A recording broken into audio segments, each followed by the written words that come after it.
She stormed into my driveway like she owned the place, heels clicking on the asphalt, her son leaning on my Harley with a smug grin.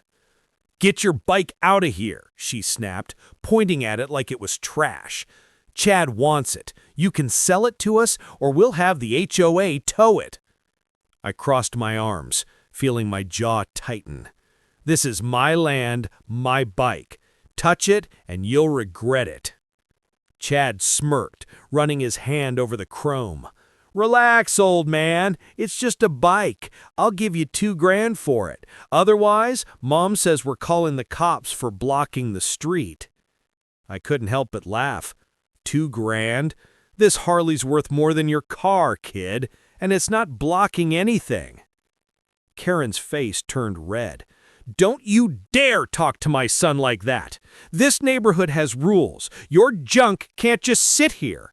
If you won't cooperate, I'll make a call." I could see my neighbors peeking from their windows. Karen loved a scene. I stayed calm, though my fists itched to clench. "You do what you have to, but you're going to regret stepping onto my driveway." She didn't wait another second before whipping out her phone and yelling, "Yes, officer, we've got a dangerous biker threatening us. He's refusing to move his illegal motorcycle." Her voice trembled on purpose, like she was calling for rescue. I almost smiled. I had been through worse than this. Deployments, courtroom battles, and I knew something she didn't. The man who signed off on HOA rules for this entire county had been in my phone's contact list for years.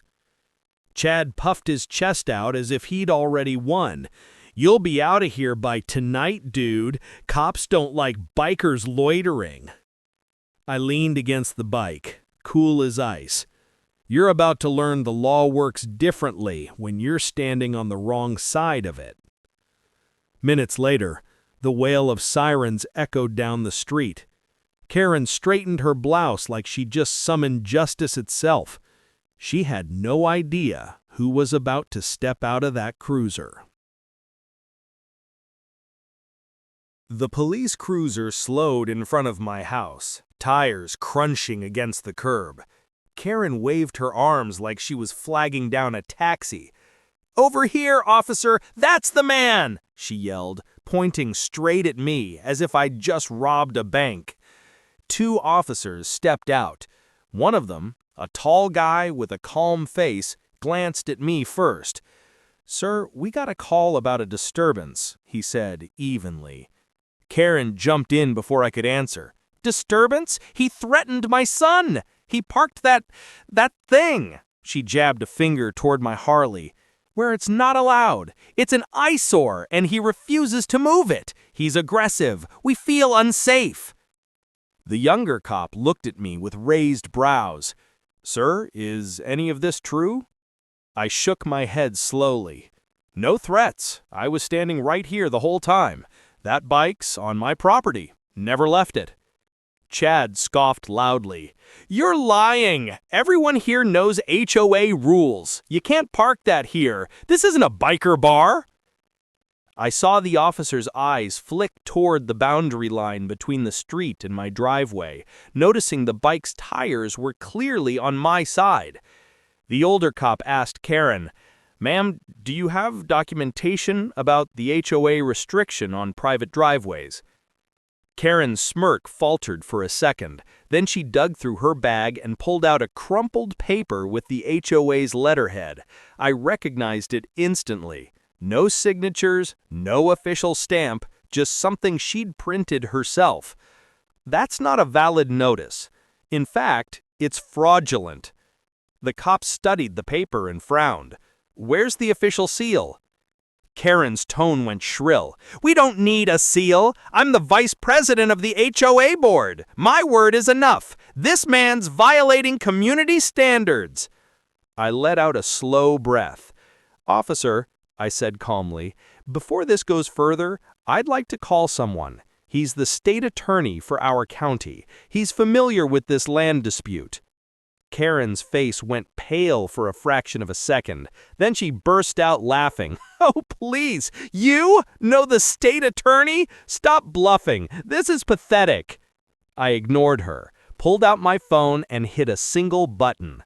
The call went through on speaker. "Hello? Yeah, it's me," I said, my voice steady. "We've got a situation. HOA harassment again. Could you send someone down here?" Karen's eyes widened. The cops exchanged a quick glance, suddenly less certain. On the other end, a deep voice said, "Stay put." Karen's confidence started to crack as the minutes ticked by. She kept pacing near the cruiser, muttering under her breath, throwing sharp glances at me like I'd somehow cheated her out of a victory she thought was guaranteed. Chad leaned against the hood of her SUV, scrolling on his phone, but I caught him sneaking worried looks at his mom. I stayed right where I was, leaning on my Harley, arms crossed, calm as stone. The neighbors hadn't retreated, curtains twitched, front doors opened a crack. Everyone was waiting to see how this would unfold. Finally, a sleek black sedan pulled up. Out stepped a tall man in a gray suit, wearing sunglasses even though the sun was dipping low. Karen's face went pale the second she recognized him.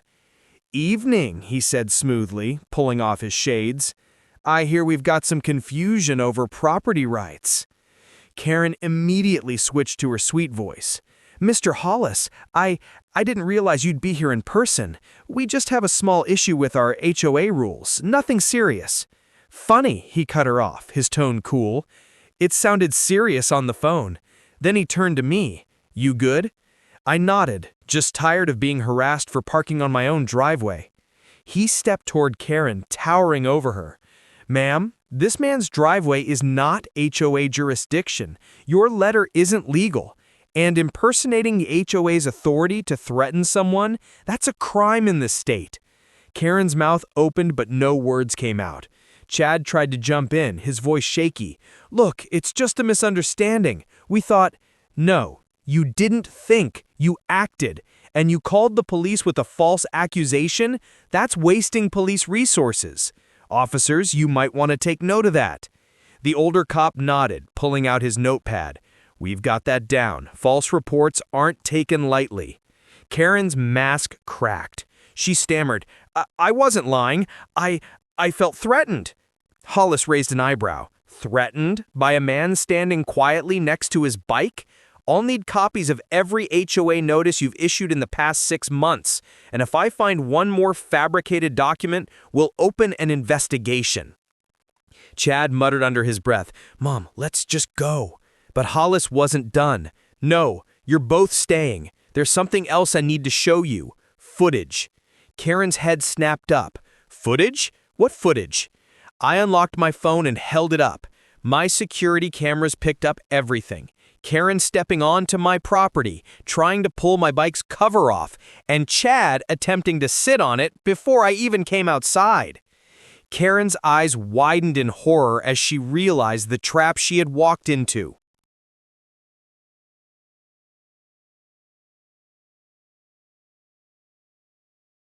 Karen's hands began to tremble as I tapped the screen and the footage started playing. The video showed her striding up my driveway with Chad right behind her, yanking at the Harley's cover and shouting about rules. The officers leaned in, watching in silence. That's not what it looks like," she stammered, her voice cracking. Hollis crossed his arms. "It looks exactly like harassment and trespassing. And you called the police on him to cover your tracks? That's obstruction." Chad's face turned red. "We just wanted the bike gone, okay? We didn't mean—" "You didn't mean to get caught," Hollis snapped. The younger cop looked at his partner, then said to Karen, "Ma'am, we're going to have to ask you to step away from the property. You're in violation of at least 2 state statutes right now." Karen's jaw dropped. "You can't arrest me! I'm on the board of this HOA!" I couldn't help the small smile that tugged at my mouth. "Being on the board doesn't put you above the law." The older officer pulled a citation book from his belt. "You'll need to come down to the station tomorrow for questioning. If you refuse, we'll escalate it." Karen's shoulders slumped. She looked smaller somehow, shrinking under the weight of every neighbor's eyes peeking from porches and windows. Chad avoided everyone's gaze, suddenly very interested in the ground. Hollis turned to me. "You're in the clear. I'll also be filing a formal complaint on your behalf. They won't be bothering you again after this." "Appreciate it," I said, my voice calm but edged with the relief of a man who'd finally been heard. Karen and Chad shuffled back to their SUV in silence. As they drove off, the neighbors stepped out, some nodding at me with quiet approval. The same people who'd been too afraid to stand up to her before were finally seeing the truth. Hollis shook my hand before he left. "You did good keeping your cool. Not many would have." I glanced at my Harley, shining under the porch light, then at the road where Karen's SUV had disappeared. "I didn't fight for this country just to be bullied off my own land," I said quietly. That night, I parked my Harley right in the center of my driveway, uncovered, like a flag planted on hard-won soil. And for the first time in weeks, I slept knowing Karen's reign in this neighborhood was finally over.